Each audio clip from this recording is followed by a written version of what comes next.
Hello, my name is Shane Connolly and I am delighted to be helping celebrate British Flower Week by using British flowers to decorate my mantle.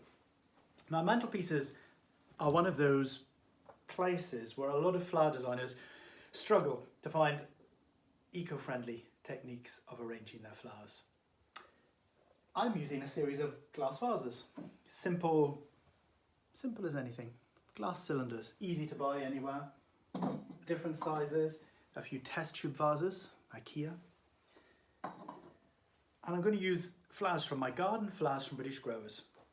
It's an extraordinary thing that few people understand British flowers can transform their work.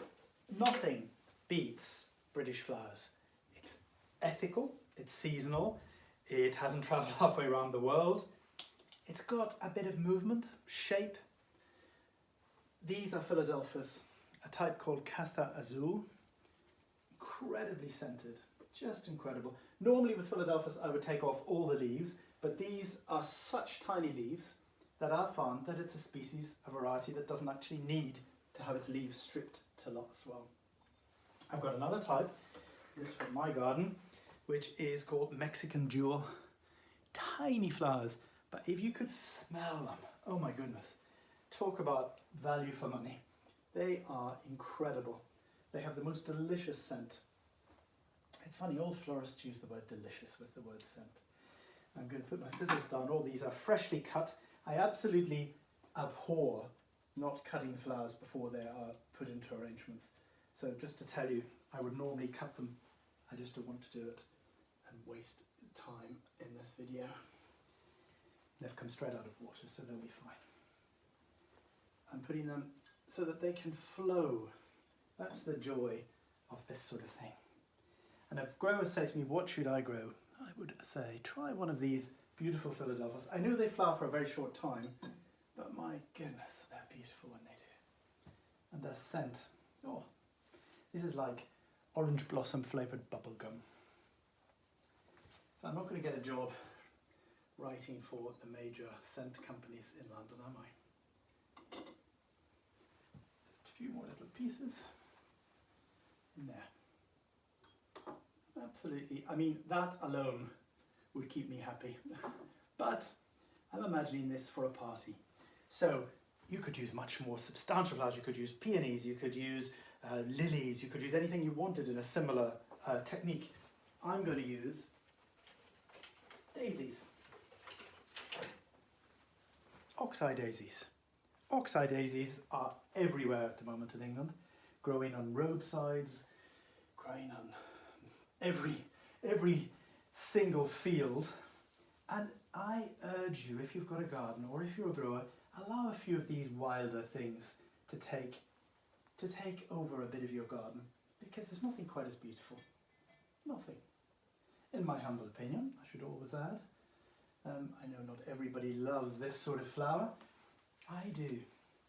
I absolutely do. I don't want any others. I don't want anything that is so poshified I can't tell if it's been grown or if it's been created in a laboratory.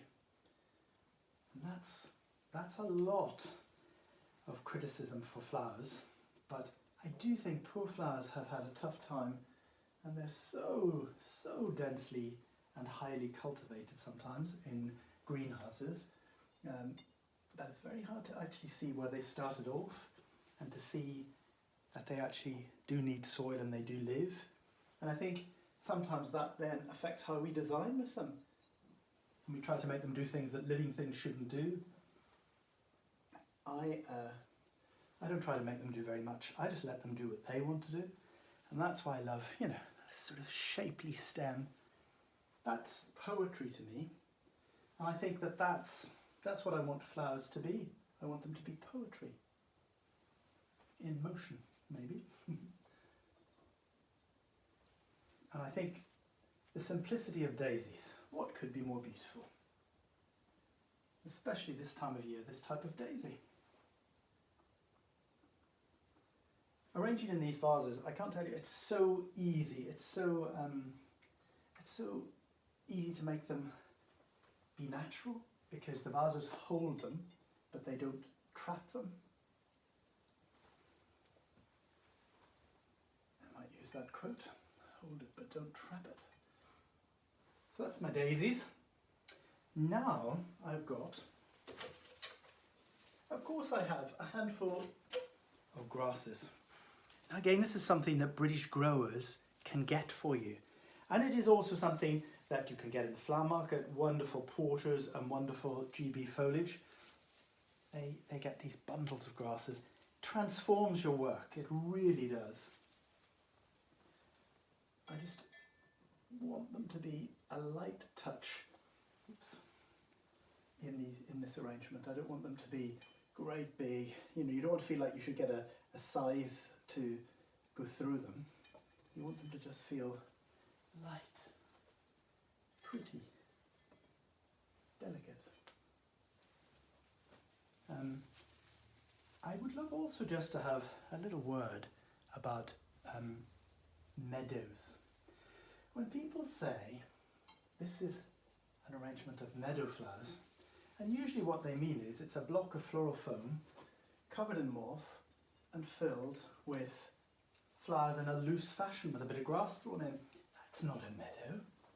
I think we need to learn to use the word inspired by. I wouldn't dare say this is a meadow, but I would say this is inspired by how meadow flowers grow.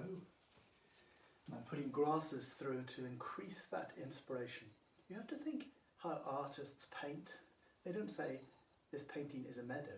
They say this is a painting of a meadow. Is my interpretation of it. And I think that is a very helpful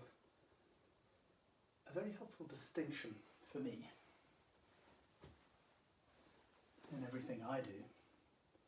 And I love to think I have been inspired by nature. And I think these grasses just make that, give it that, I love that feeling.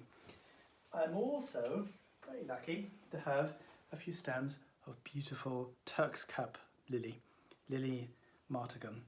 I love these, I absolutely love these. Again, you get this wonderful shapely stem. You don't get that from a lot of imported things because they're designed to do very regimented tied bunches. I don't really want to do that.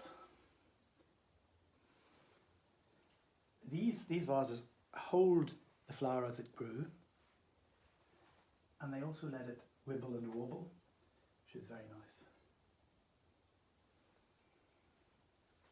I love arranging like this. I mean, some people would say this isn't design, this is just putting flowers in water. And I'm very happy to take that criticism on board and take it as a compliment. Because it's all I really want to do, and I do it most easily with British flowers. The next thing I've got, just to finish it off, a little bunch of wild strawberries. They're not that wild, they came from my garden. Frais de Bois, alpine strawberries, wild strawberries, I highly recommend them. If you've got a little corner of your garden, which they will soon take over and spread to every corner of your garden, it has to be said, but they are so pretty. And they are incredibly delicious to eat. And they add that little element in an arrangement of intrigue and surprise. Oops. That people can say, wow, do you look at that? There's strawberries in that arrangement. You could also use plants. Another great thing is British grown plants. Totally would do the same job. And just would add that little bit of intrigue. You could have little strawberry plants growing through this, which you then would give to guests afterwards, or the party person would. And as I say, I could imagine this done with lots of peonies through it, garden roses, trails of garden roses. You could absolutely make it so much more showy than I have. But I'm just trying to make it pretty. And it is, after all, it's not maybe the most celebratory time in history to be doing party flowers. But something like this just lifts the spirits, lifts the feeling of where's it all going to end, and reminds you of nature. Last few little strawberries in there. I couldn't couldn't want for anything else than these little strawberries. I've got them in so many parts of the garden, and they have spread to even more parts. And then just add, oh, perhaps take the scissors out, and I think I'm finished. I'm going to lift you over to have a look close up and personal. I hope you like it. Thank you very much.